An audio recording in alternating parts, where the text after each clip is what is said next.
toutes et à tous, on se retrouve dans cette nouvelle vidéo où l'on va voir les opérateurs d'appartenance en Python. Les opérateurs d'appartenance sont utilisés pour vérifier si un élément fait partie d'une séquence comme les listes, les tuples, les dictionnaires ou bien les ensembles. Voilà. Supposons que par exemple, on a une chaîne de caractères, Paul est un étudiant. On veut vérifier par exemple si la chaîne de caractères 1 fait partie de notre chaîne de caractères, voilà, ou bien si on a une liste d'éléments, par exemple 1, 2, 3, 4, de nombre de 1 jusqu'à 10, et on veut vérifier par exemple si on fait partie de notre chaîne de caractères, exclusivement de notre liste. Voilà, ici on va essayer de voir cela en concret. Voilà, on a en général, on a ici deux opérateurs d'appartenance, c'est-à-dire in. Voilà, la première, c'est in. Voilà, qui veut dire dans. Voilà. Ici, elle va permettre de vérifier si un élément fait partie de la chaîne de caractères ou bien de notre liste. Voilà, on va voir cela en concret. Par exemple, ici, je vais déclarer ma chaîne. Je vais déclarer une chaîne de caractères. Ma chaîne égale à, par exemple, je vais dire ici, comme on l'avait dit, Paul et un étudiant, par exemple. On va prendre cette phrase, Paul est un étudiant. Voilà. Maintenant, on veut, par exemple, savoir si et ou bien un est présent. Voilà, je vais utiliser la fonction print et je vais dire, par exemple, voilà, bon, je vais prendre et in ma liste, voilà, ou bien ma chaîne, j'exécute. Ici, on nous dit true parce que et fait partie de notre chaîne de caractères. Voilà, ici, supposons que je supprime le... Voilà, j'ai supprimé le S. Ici, on nous dit false.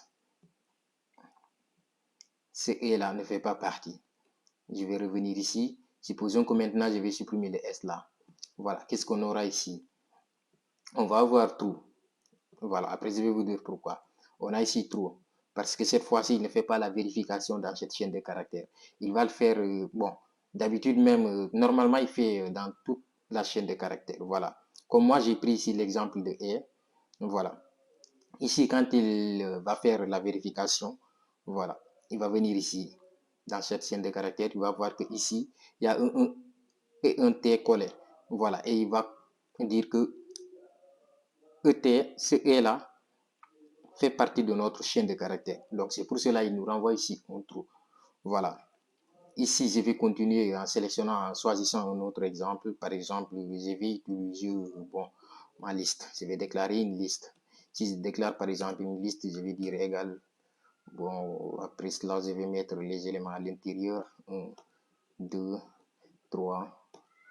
Voilà, jusqu'à par exemple 10. Voilà. Et ici, qu'est-ce que je veux vérifier par exemple? Je vais effacer cela. Voilà, je veux vérifier par exemple ici 0 fait partie de la liste. Je vais dire in ma liste.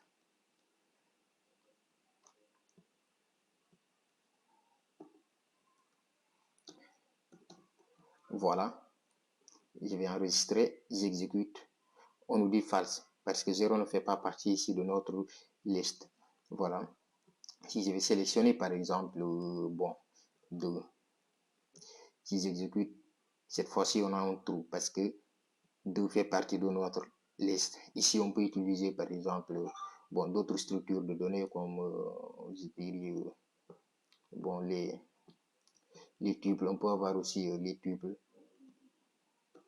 Voilà, ça dépend de nous. Supposons que ici, j'ai mis tuple, ma tuple par exemple, ma tuple. Si je vais changer pour mettre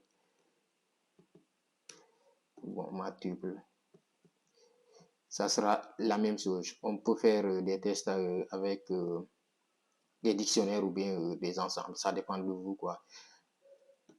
Ici, si j'exécute, on a ici true. Voilà. On va voir ici notre second opérateur qui est not in. Not in qui est le contraire de in. Voilà. Dans n'est pas dans. Voilà. Not, comme vous le savez, qui n'est pas, qui fait référence à la négation.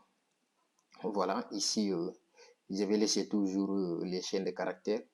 Voilà. Ou bien, je vais prendre ma tuple. Je vais écrire ici print. Toujours. On va voir qu'est-ce qu'on va prendre. Bon, toujours, je vais prendre, bon, je dirais par exemple un not in ma chaîne. Voilà. 1 n'est pas dans la chaîne. Qu'est-ce qu'il va nous dire? False.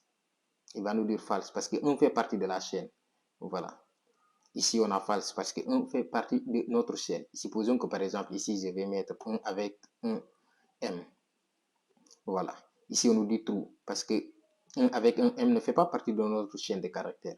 Voilà. Ici, ne vous attendrez pas à voir par exemple false. C'est le contraire de in. Not in. Voilà. Ici, pareil, par exemple, pour